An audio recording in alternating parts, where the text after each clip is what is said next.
Hello, everybody. Dr. Jake here from Chiropractic First of Rockford. Just touching base on a topic that has been brought up quite recently, but it's always been a conversation: is inflammation good or bad? And the question goes to what type of inflammation or where's the inflammation coming from? So, if we sprain an ankle sprain swells up, makes it difficult to walk on. That's good inflammation. The body's working on repairing and making sure that you're not going to further injure it by continuing to move on it. Um, a fever. If you're getting a fever, then more likely there's a foreign invader that's trying to do harm, like a virus, and a virus doesn't or cannot live at a certain temperature. So the body brings up your body temperature to kill the virus. That's good inflammation. There's many other um, opportunities where inflammation is beneficial. Um, However, when is it not? That's the big question. When is inflammation a problem? And that occurs when, let's say, you have a rough night of candy eating, like Halloween, and you eat to your heart's desire. Kids eat to the heart desire. You feel sluggish the next day, and that's an inflammation response. Um, Later on that day, you go in and get fast food, and you kind of continue this perpetual cycle of creating inflammation. So before you had a sugar hike, the insulin production in your body goes up, tries to regulate the sugar production. You go and get fast food, fatty foods, processed foods. That's going to increase the breakdown of fat, so gallbladder is being overloaded. So now you have these inflammatory responses that are occurring, and you keep throwing insult to injury and don't let this area recover. So what happens is now you get this chronic inflammatory response that may become systemic.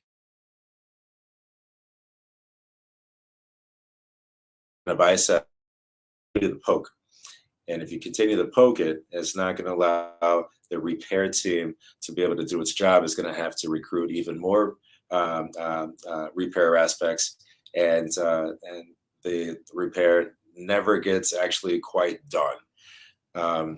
And so over time, this has become a chronic issue, and inflammation becomes just a persistent part of life. This is an issue, and it's a self-inflicted issue. And so I'm here to say that most bad inflammation can be diminished just by simple things that you can do on a day-to-day basis. Um, Drinking enough water, um, better diets, taking fatty processed foods out of the equation, decrease in sugar intake, alcohol intake, going on walks, 6 to 8 hours of really good sleep. All these things help regulate the body's equilibrium, which will help each organ, cell, um, operates at a optimal level. And then, of course, your chiropractic treatment, making sure that you're free of subluxation and making sure that you're moving and functioning the best you can. All these things are simple things that don't take a lot of time. And here at Chiropractic First, we work on allowing you to have the opportunity to consult with our team that are very, very qualified and have a lot of knowledge on these aspects and give you the nuggets that you need to carry on for a better life. So as you go through this holiday season, just remember that this is the time where if we're doing great up until this point, this is where most people start falling off because you're going to have Christmas parties, family get-togethers, opportunities to indulge, Sunday football. All these things are going to come up, and it's very tough to stay disciplined around this time. But just remember these small little steps that you could do.